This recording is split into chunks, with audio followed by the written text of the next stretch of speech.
Vamos a iniciar con una oración. Padre, te agradecemos porque hoy podemos estar nuevamente juntos, porque podemos estudiar tu palabra. Padre, gracias por la oportunidad de iniciar esta carta, Señor. Nos acercamos a ti, rogando y deseando, Señor, y pidiendo que nos hables, Señor. Queremos conocerte más. Te lo rogamos en nombre de Jesús. Amén. Sale, hermanos, vamos a comenzar la carta de Pedro. La carta de Pedro fue escrita alrededor del 62 después de Cristo.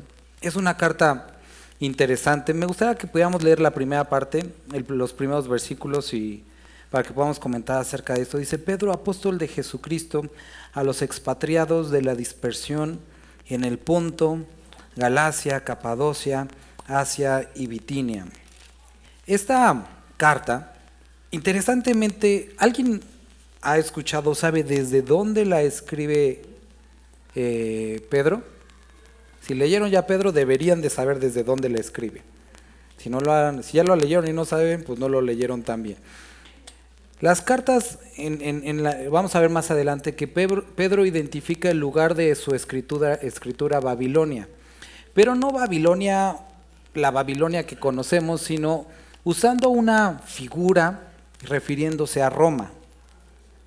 Como más adelante Juan hace referencia escribiendo en Apocalipsis acerca de la Gran Babilonia. Entonces, esta carta es escrita desde Roma. Ahora, dijimos que estamos más o menos en el 62. ¿Te acuerdas de alguien que estuviera en Roma en ese mismo momento? Pablo estaba en Roma también. Entonces, esto lo hace como interesante, ¿no? No sé si por esas cosas interesantes estaban juntos, pero podemos saber que sí, pues obviamente aparte de lo que ya conocemos del libro de Hechos, ellos tuvieron esta relación, esta comunión, porque Pablo hace referencia a las cartas de Pedro, a los escritos de Pedro, y Pedro hace referencia a las cartas de Pablo de una manera como interesante, diciendo: nuestro hermano Pablo harían bien en escuchar, seguir lo que dice, aunque sus cartas son difíciles de entender, ¿no? El mismo Pedro decía: es medio complejo nuestro hermano Pablo, pero lo escribe desde Roma. Eso es algo también interesante anotar para el libro. Pedro, ¿recuerdan? Estaban estos dos grandes hombres. A Pablo, ¿a quién lo mandó Dios? ¿Se acuerdan? A los gentiles. Y Pedro, a los judíos.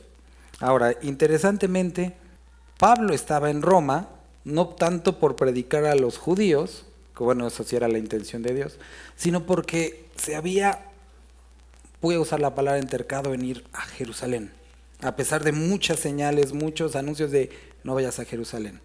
Él era para los gentiles y se fue a Jerusalén.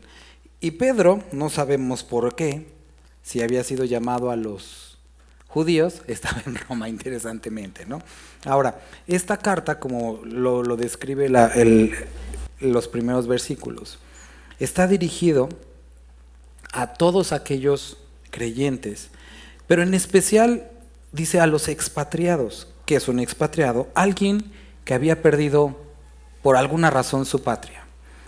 Y muchos de los que estamos aquí, ya hay también varios que sí son de Puebla, pero muchos no son de Puebla.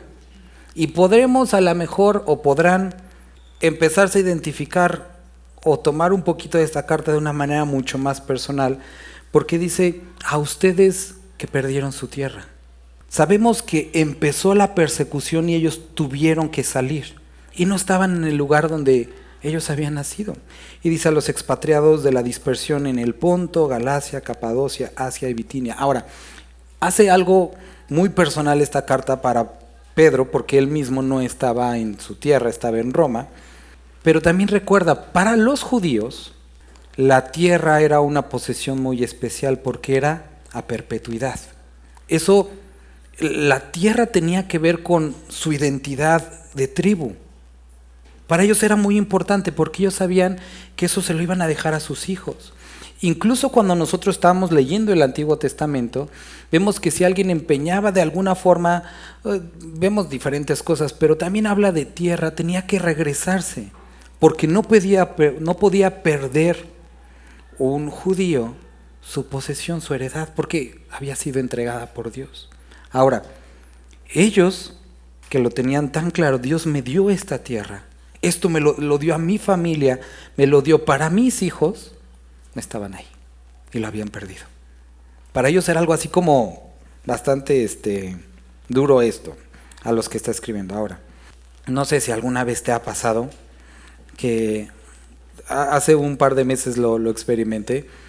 Estábamos pasando una situación familiar y llegué a la congregación y un matrimonio se me acercó y era de esos días que decía, hoy no tengo ganas de dar un consejo a nadie porque no me siento ni siquiera yo mismo capaz de eso. Y se acerca ese matrimonio a hablarme de una situación familiar que interesante era la misma situación o muy similar a la que estábamos pasando en la familia. Y veo su tristeza de los dos, platican, y yo dentro, ¿cómo les digo, no? Pero son esos momentos en los que puedes decir, yo te entiendo, sé qué es lo que estás pasando. Puedo ver tu sufrimiento y lo entiendo, y esto es lo que está haciendo o como está escribiendo Pablo esa carta, diciendo yo entiendo, sé lo que es no estar donde nací. Y casi quería cantar la de Cielito Lindo, Pedro. Ahora otro dato, otra cosa importante aquí a considerar. Esta carta va a hablar también acerca de las dificultades y ahorita vamos a ver de las pruebas.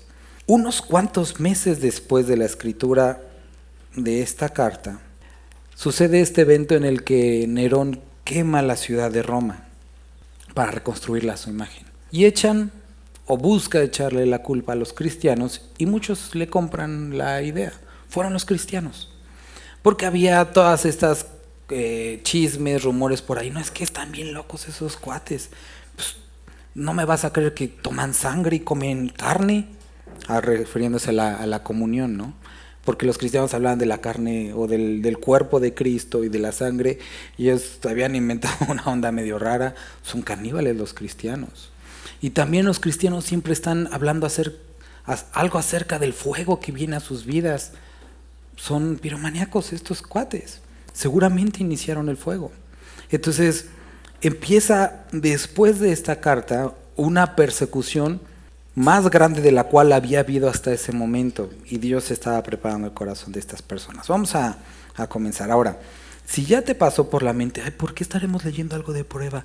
Mira, pasar algo, relax, hermano, vamos a tomarlo con calma, porque hoy va a hablar precisamente de eso. Entonces, dice Pedro, apóstol de Jesucristo, a los expatriados de la dispersión en el Ponto, Galacia, Capadocia, Asia y Bitinia. Versículo 2. Elegidos según, y te animo a que puedas subrayar, elegidos según la presciencia o el preconocimiento de Dios Padre, en santificación del Espíritu, para obedecer y ser rociados con la sangre de Jesucristo. Y si Pablo ponía gracia y paz, Pedro dice yo soy más chido y gracia y paz o sean multiplicadas, le agrego un poquito más. Ahora, empieza Pedro con este tema bastante interesante y amplio y que se divide el corazón de muchos teólogos en este aspecto, ¿no? La predestinación. Si no sabes, si no estás seguro de qué es esto, voy a resumirte en unas cuantas palabras.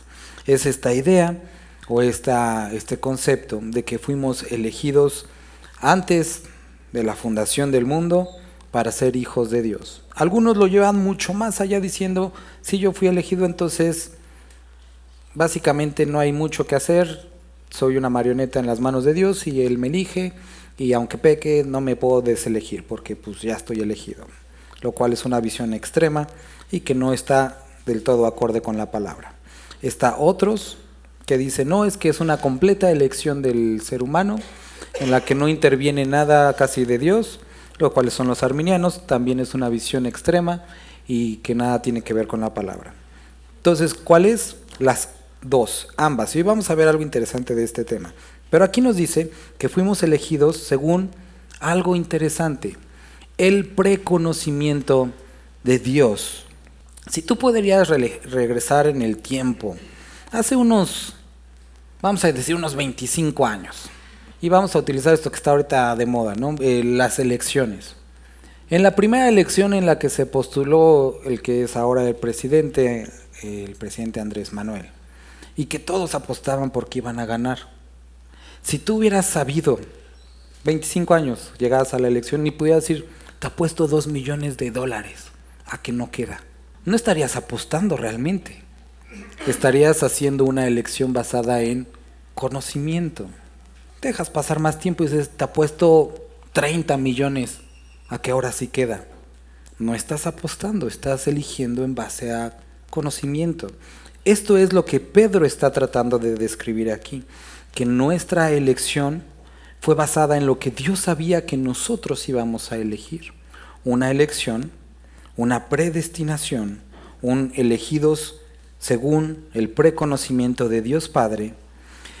Pero no se queda ahí, dice, en santificación del Espíritu, ahora con un propósito, para obedecer y ser rociados con la sangre de Jesucristo. Alguien que vive en la jactancia de decir, Dios me eligió y por tanto puedo pecar y no pasa nada, está actuando contrario a lo que la Escritura dice. Porque dice aquí que fuimos elegidos en santificación del Espíritu, pero para obedecer y ser rociados con la sangre de Jesucristo, ser transformados. Una persona que vive en la jactancia de su pecado, no creo que ni siquiera podría decir que es salvo.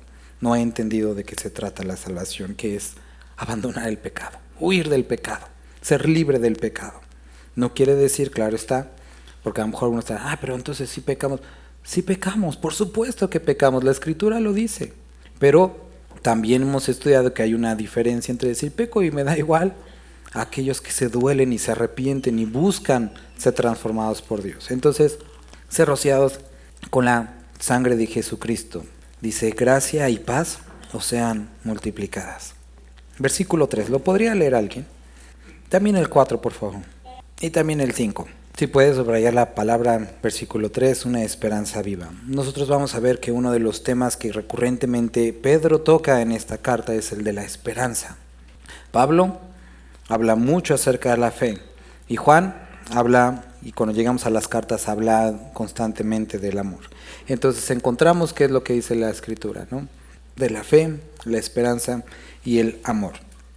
Entonces vamos a leer versículo 3 nuevamente. Dice, bendito el Dios y Padre de nuestro Señor Jesucristo, que según su grande misericordia nos hizo renacer. Nos hizo renacer para una esperanza de un tipo en especial, muy particular, y esta es viva. ¿Por qué viva? Porque tiene que ver con vida por la resurrección de Jesucristo de los muertos. Pone el dedo en la llaga un poco Pedro y dice, para una herencia incorruptible, incontaminada, inmarcesible, reservada en los cielos para vosotros. ¿Puede volver a leer a alguien otra vez el 4? Conozco una persona que de chiquita, ahorita que es el Día del Niño, pero de chiquita, decía y afirmaba que cuando fuera grande, que ya había encontrado la profesión a la cual se iba a dedicar, y iba a ser pollera. Decía, yo voy a ser pollera. Creció y no es pollera, ¿no? Buscó y ahora es otra cosa diferente. Ahora, no malentiendas, no hay nada de malo ser pollera. A veces a mí cuando voy por a comprar pollo me dan ganas así con las tijeras, estar así como cortando el hueso y toda la onda, ¿no? El punto es que cuando nosotros crecemos, maduramos, encontramos hay cosas que nos dan mucho mayor satisfacción y encontramos plenitud en otras actividades, en otros oficios, en otras profesiones diferentes. Cuando nosotros hablamos aquí para una herencia incorruptible, incontaminada, inmarcesible, reservada en los cielos para Dios, cuando hablamos acerca de una esperanza viva, muchas personas, muchos de nosotros, he escuchado a muchos que dicen, pues sí, perdí mi trabajo, pero para la gloria de Dios, como si la verdad fuera, como si lo hubieran cambiado por una tontería. Pero quiero que podamos ver lo siguiente, hermanos, ellos habían perdido su tierra. Ellos habían salido de donde ellos habían nacido, de lo que sentían que era parte de su identidad. Y ahora Pedro les dice que para ellos está reservado algo diferente, una herencia incorruptible. No puede llegar cualquier chango y mancillar su tierra. No la pueden corromper, no la pueden contaminar, porque está reservada en los cielos. Entonces, ¿qué es lo que está diciendo Pedro? Está iniciando con algo muy importante. Nosotros debemos de tener una esperanza. Nosotros necesitamos entender que lo que nosotros dejamos aquí en la tierra, los placeres, las cosas que valoramos, pueden ser de diversa índole, no necesitan ser físicas. Para muchos es la profesión, para muchos es el conocimiento, para los muchos es el reconocimiento, la posición social, lo que quieras. A veces yo escucho estos testimonios de personas que dicen, no, pues es que yo antes era esto y ganaba esto, y si vieras lo que, como añorando, y dicen, pero pues ahora ya soy creyente, como si fuera despreciable. Pero Pedro está diciendo, entiendan que lo que dejaron atrás no se compara en nada a lo que viene por delante. Y esto es algo con lo que Pedro quiere iniciar. Lo que viene por delante no tiene ni la más mínima comparación de lo que hemos dejado atrás. Pablo lo escribió de otra forma: todo lo que era lo tengo por basura. Y no es nada más como un dicho, porque yo he visto a personas que dicen, sí, lo que yo era lo tengo por basura, pero ¿cómo le escarban a su basura? ¿Cómo les encanta oler a su basura? Porque realmente no lo han dejado atrás, lo siguen añorando. Y Pedro les está diciendo, esto que viene por delante es algo que nadie puede corromper y algo que está reservado para ustedes en el cielo, una herencia, no de parte de sus padres físicos, sino de nuestro Padre que está en los cielos. Dice, versículo 5, ¿lo puede leer alguien, por favor? En lo cual vosotros os alegráis, aunque ahora, por un poco de tiempo, si es necesario, tengáis que ser afligidos en diversas pruebas. Empieza con el tema de las pruebas. Ahora, cuando hablamos de las pruebas, cuando tenemos problemas, cuando tenemos conflictos y cosas como estas, muchas veces decimos, ahora sí, no me voy a soltar de la mano de Dios. Ahora sí, me voy a agarrar fuerte de su palabra. Lo cual es una tontería, porque no se trata de eso. No se trata de que tú te agarres fuerte, y es lo que muchas veces como creyentes le decimos además, agárrate fuerte de Dios. No se trata de eso. Él te tiene tomado por la mano. Esa es la diferencia. No es que tú te sueltes, es que Él no te suelta. Por eso Pedro, cuando va a empezar a hablar acerca de la prueba, le dice que sois guardados no por tu fuerza, no por tu voluntad, sino por el poder de Dios, y esto mediante la fe, para alcanzar salvación que está preparada para ser manifestada en el tiempo postrero. Entonces, hermanos, cuando hablamos de pruebas, y si ya tenías el miedo de por qué Dios me está llevando a leer esto, primera cosa que tienes que entender es que Él nunca nos va a soltar. Dice versículo 6, en lo cual vosotros os alegráis, aunque ahora por un poco de tiempo, si es necesario que tengáis que ser afligidos en diversas pruebas, para que sometida a prueba vuestra fe, mucho más preciosa que el oro, el cual aunque perecedero, se prueba con fuego, sea hallada en alabanza, gloria y honra cuando sea manifestado Jesucristo. ¿Podría volver a leer a alguien el 6 y el 7? A quien amáis, hablando de Jesucristo, sin haberle visto.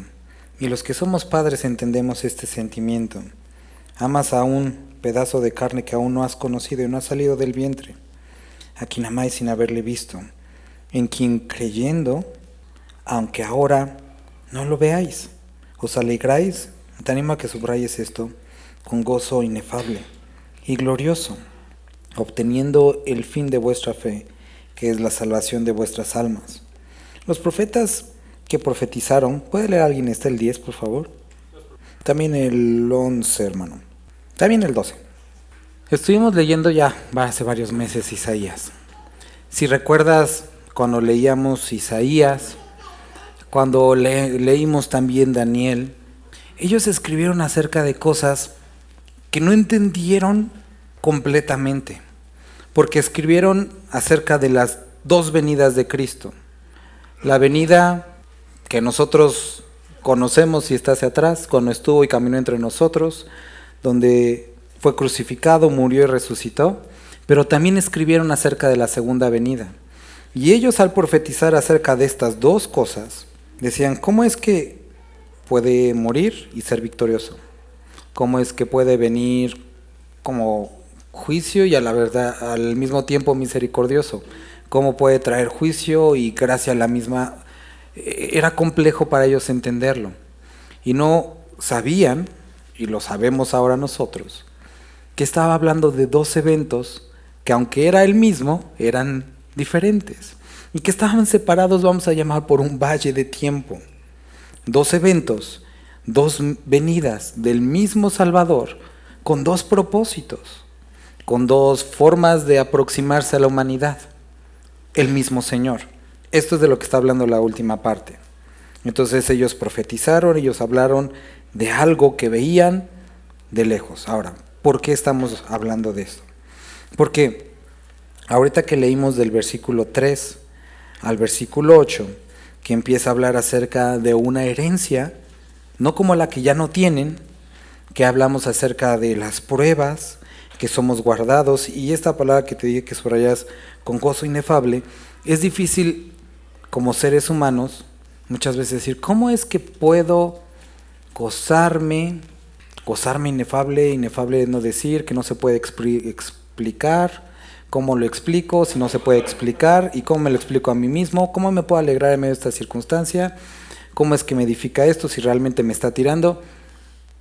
Y es exactamente la misma condición de la cual está hablando. No quiero revolverlos, pero vamos a volver a leer. Dice, versículo 5, que sois guardados por el poder de Dios. Entonces Dios me pone en las pruebas, por supuesto, lo vimos en Santiago, lo vimos en Hebreos, pero para alcanzar la salvación que está preparada, para ser manifestada en el tiempo postrero, en lo cual vosotros os alegráis, pero aunque ahora por un poco de tiempo, tengo que ser afligido.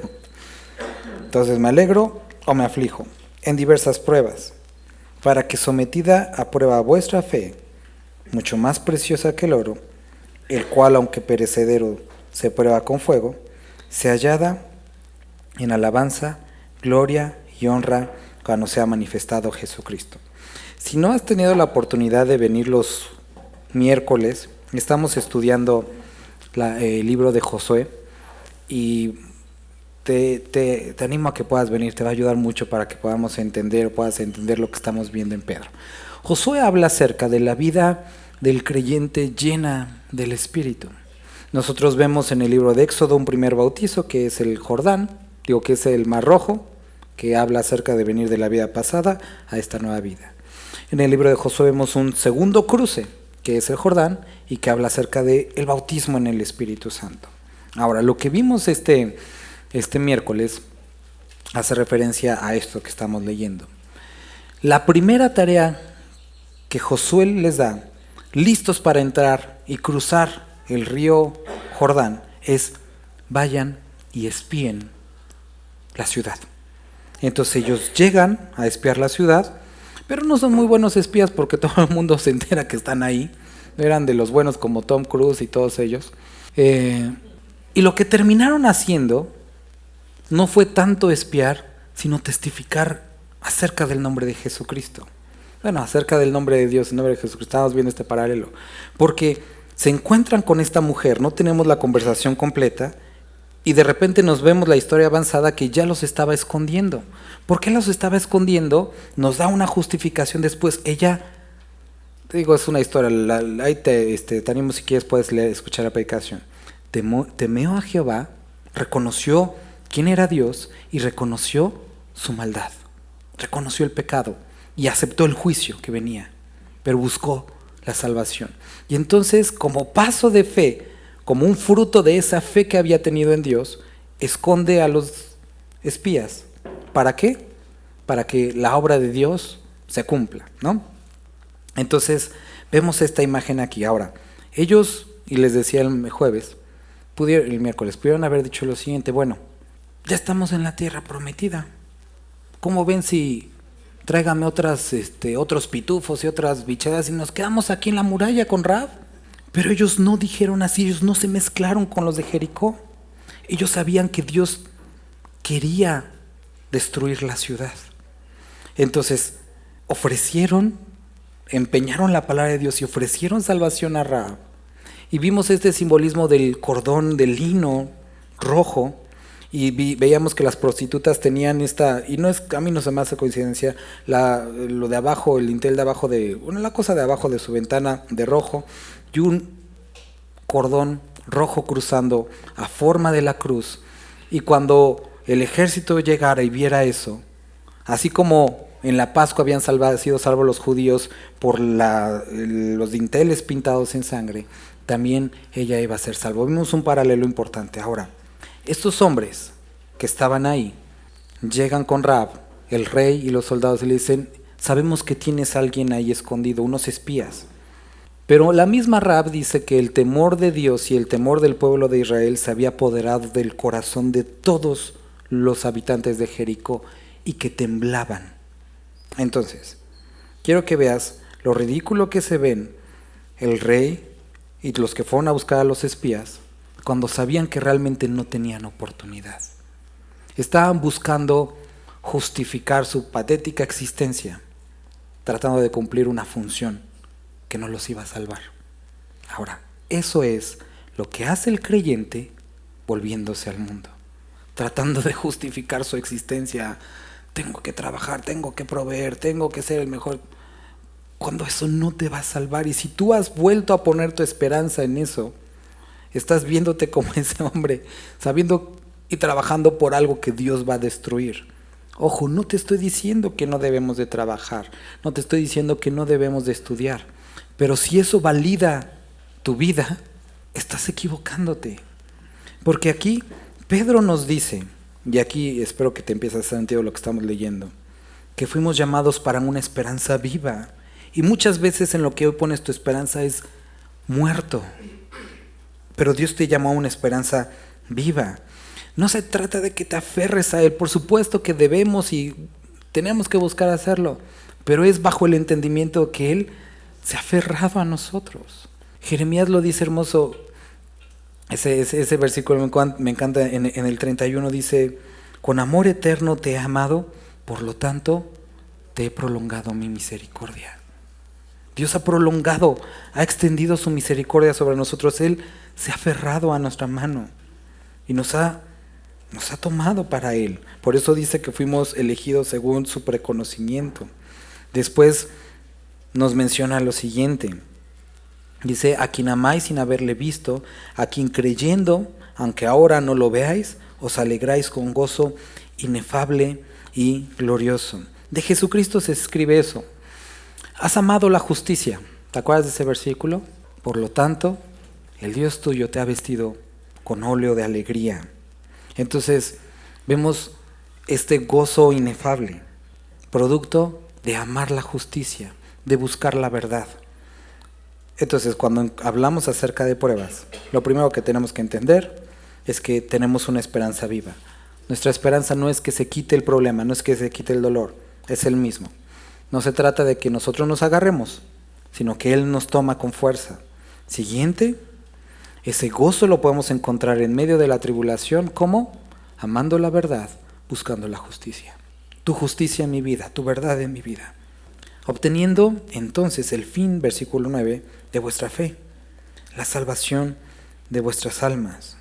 Los profetas que profetizaron de la gracia destinada a vosotros, inquirieron diligentemente, indagaron acerca de esta salvación, escudriñando en persona qué tiempo indicaba el Espíritu de Cristo, que estaba en ellos, el cual anunciaba de antemano los sufrimientos de Cristo, pero también ¿qué?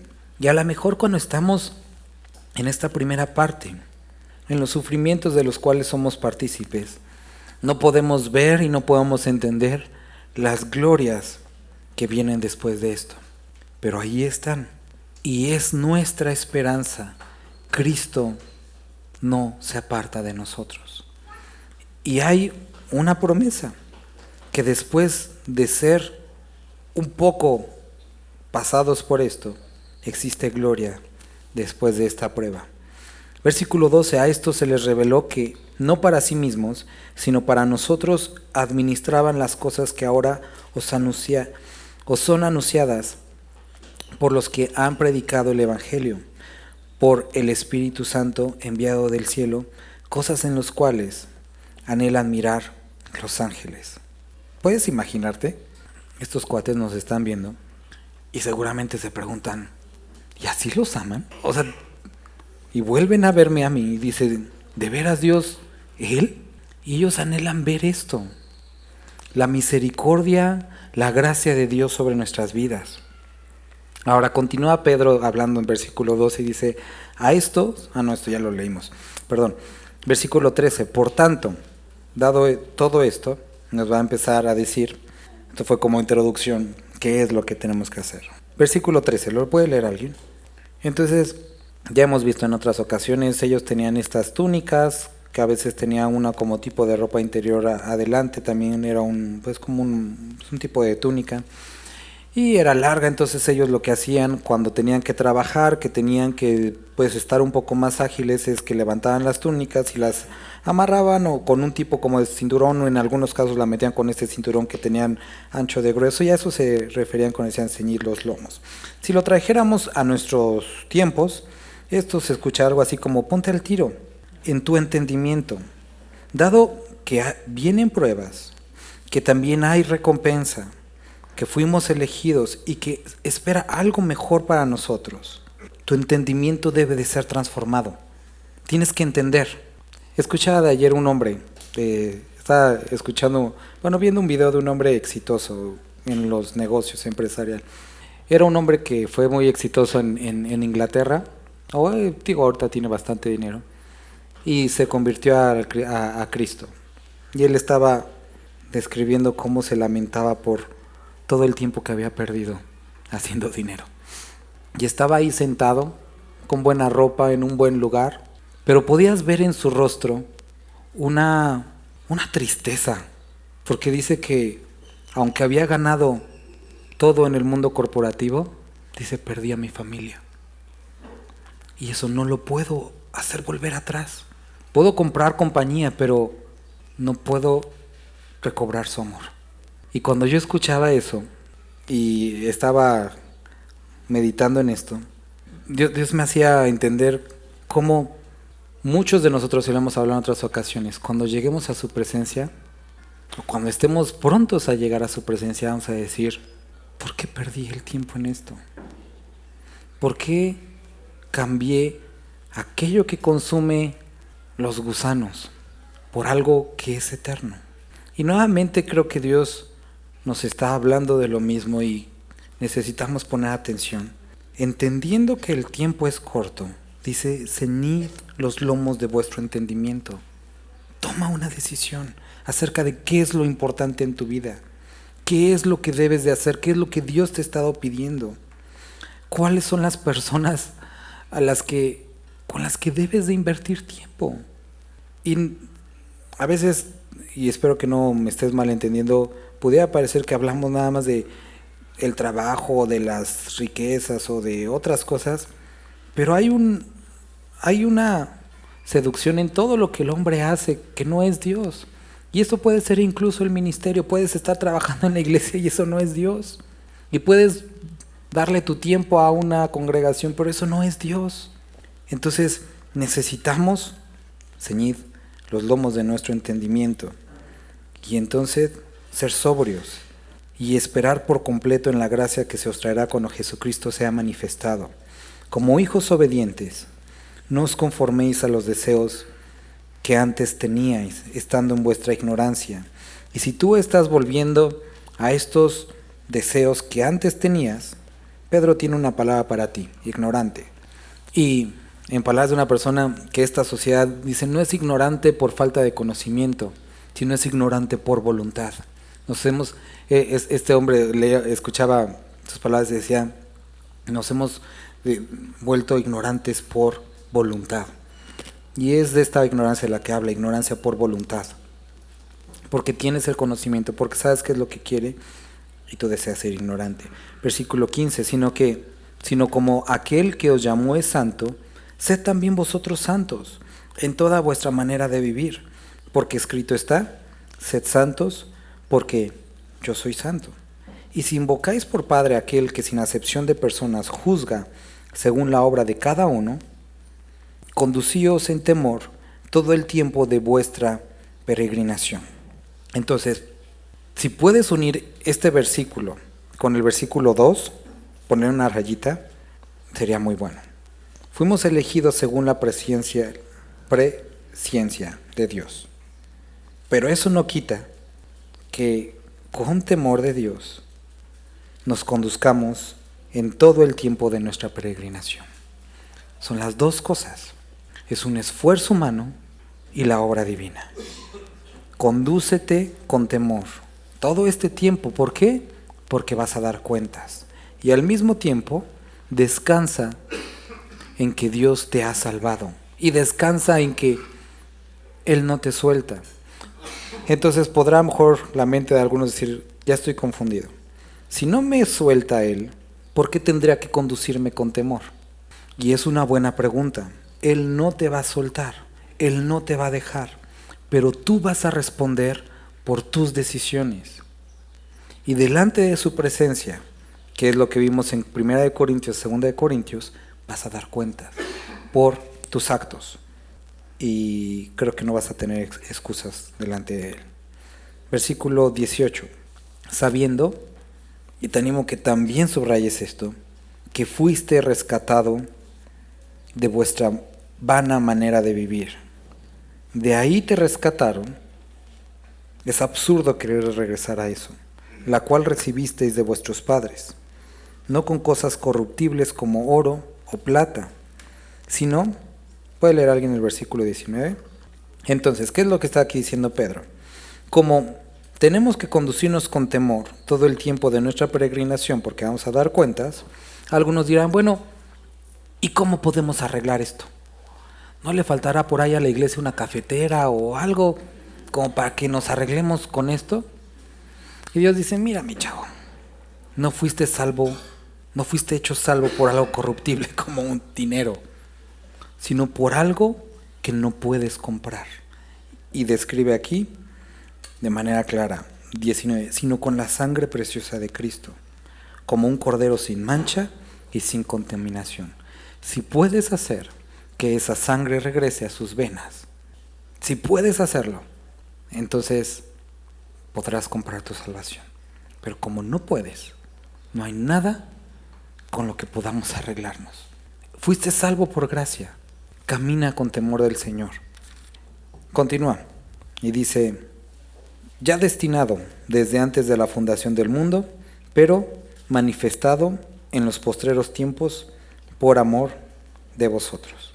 Entonces nos damos cuenta de algo hermoso, que Dios no había dicho que sea la luz, y ya había habido esta conversación entre el Padre y el Hijo de cómo los vamos a salvar. No habíamos sido creados, el mundo no había sido fundado, y Dios ya había decidido salvarte. Eso es un grande amor. Viene mucho la pregunta, ¿y si Dios sabía que íbamos a pecar, entonces para qué nos hizo? Necesitaba, juntamente con el hacernos a su imagen y semejanza, poner autodeterminación para que el amor fuera significativo, que hubiera elecciones. Entonces, dice, sabiendo que fuisteis rescatados de vuestra vana manera de vivir, la cual recibiste vuestros padres, no con cosas corruptibles como oro o plata, sino con la sangre preciosa de Cristo, como de un cordero sin mancha, sin contaminación, ya destinados desde antes de la fundación del mundo, pero manifestando en los postreros tiempos por amor a vosotros, y mediante el cual creéis en Dios, quien le resucitó de los muertos. Creéis es una palabra importante, y le ha dado gloria para que vuestra fe y esperanza sean en Dios. Versículo 22. Habiendo purificado vuestras almas por la obediencia a la verdad, mediante el Espíritu, para el amor fraternal no fingido, amándoos unos a otros, a otros entrañablemente, de corazón puro, siendo renacidos no de simiente corruptible, sino de incorruptible, por la palabra de Dios, que vive y permanece para siempre.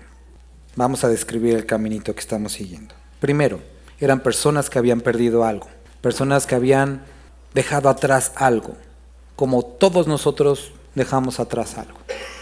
Primera cosa que dice, eso que dejaste atrás no es ni tantito comparable con por lo que viene a lo que viene por delante. Entonces se pregunta, bueno, entonces como no es de aquí lo mío y voy a Dios, ¿puedo comportarme como yo quiera o puedo hacer lo que se me dé la gana? No, ten cuidado, fuiste rescatado de tu vana manera de vivir, vas a Dios, tienes que conducirte con temor.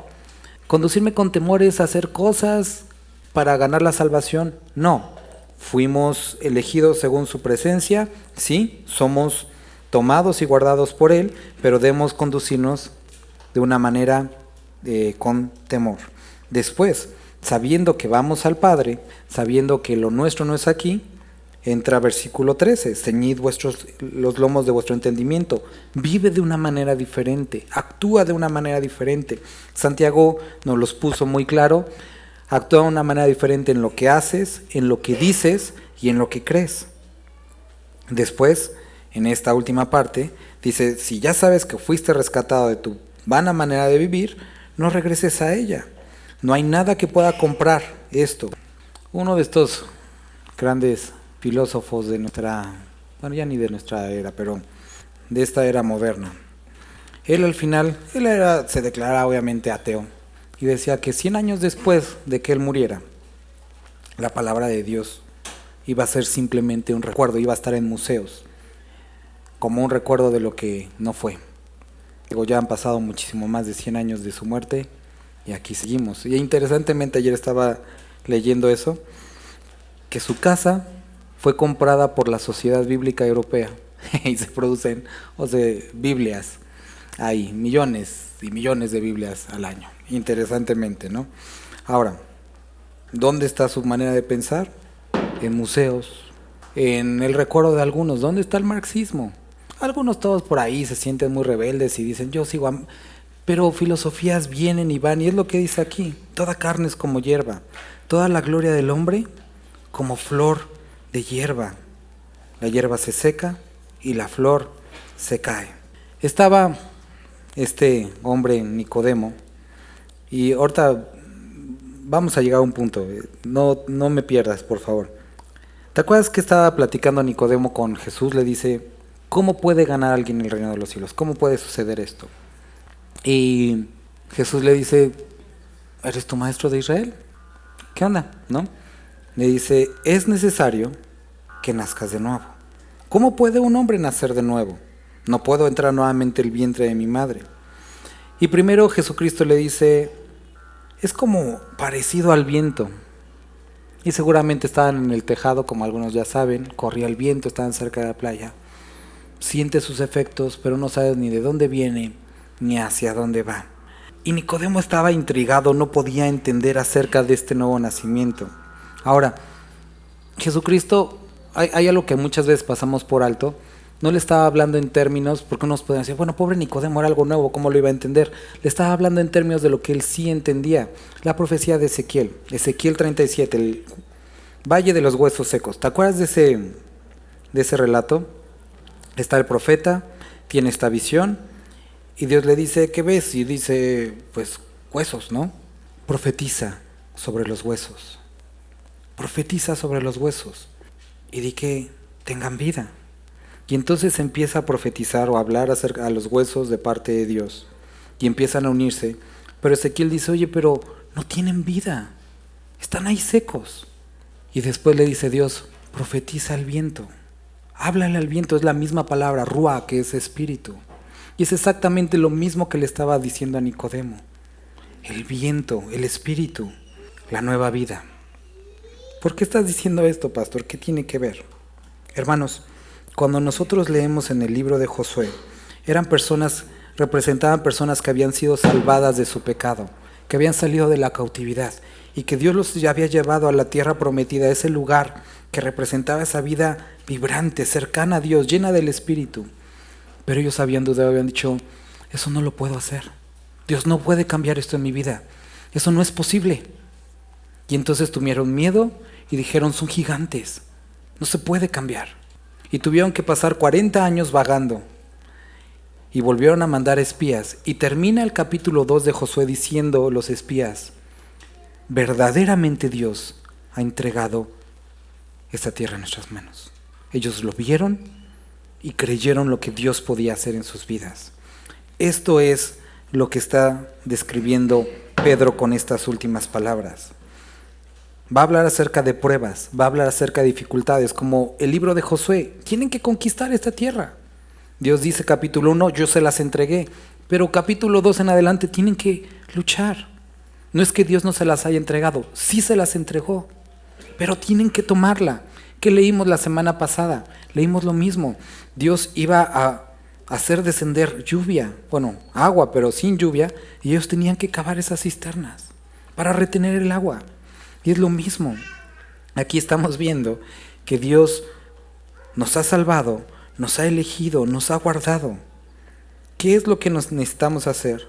Necesitamos, versículo 23, siendo renacidos, no de una simiente corruptible, sino incorruptible por la palabra de Dios, que vive y permanece para siempre. Dios dio su palabra para poder ser transformados. Leemos su palabra, la fe viene por el oír la palabra de Dios. Somos transformados. Todo tipo de filosofías, de prácticas, de gloria pasa, pero la palabra del Señor puede soplar sobre estos huesos secos y traer vida. Y si tú te sientes como, Dios, sé que soy salvo, pero no sé por qué no puedo pelear con esto. No sé por qué me sigue ganando esto. Ayúdame. Primera cosa, tienes que entender, necesitas exponerte a su palabra. Pero también, como leemos en el libro de Hechos, necesitas ser lleno de su Espíritu. No para hacer cosas. Si no pienses que ya se está parando el pastor, algo va a pasar. Necesitas ser lleno del Espíritu. Un hombre no hace nada, una iglesia no hace nada. Es su presencia en nosotros la que transforma vidas y la que puede derramarse sobre nuestras vidas, no para un show, sino para realmente ser sus discípulos y transformar nuestra vida y la de los que nos rodean. Vamos a orar. Vamos a ponernos de pie, hermanos, y vamos a orar y poner esto delante de Dios. Y yo te animo a que si tú estás convencido que necesitas de algo más de su presencia, lo pidas. Estuvimos leyendo que Dios dice, hablando de su Espíritu, pídanlo y se los voy a dar. De sabiduría, pídanla y les daré sabiduría. Si necesitas sabiduría, necesitas de su Espíritu, pídelo y Él puede llenarte de su presencia. Vamos a orar. Padre, gracias te damos por esta palabra que hemos leído. Gracias por esta palabra, por este libro que estamos iniciando. Te rogamos, Señor, que llenes nuestro corazón con tu presencia. Te rogamos, Padre, que tu palabra produzca un cambio en nuestras vidas. Señor, sabemos que hemos sido traídos de muerta vida por ti. Padre, te ruego que escuches el ruego de mis hermanos. Y si hay alguien o algunos que están necesitando de tu consuelo, Dios, de tu dirección, de ser confrontados por ti, de ser detenidos por ti, Padre, sé propicio a sus necesidades. Derrama de tu presencia, derrama de tu Espíritu sobre sus corazones, Dios. Y Padre, que pueda experimentar tu paz, este gozo inefable, que podamos experimentar tu poder, Señor. Derrámate sobre nuestras vidas, Señor, y que podamos ser testigos de ti. Te lo rogamos, Dios, en el nombre de tu Hijo Jesús. Amén.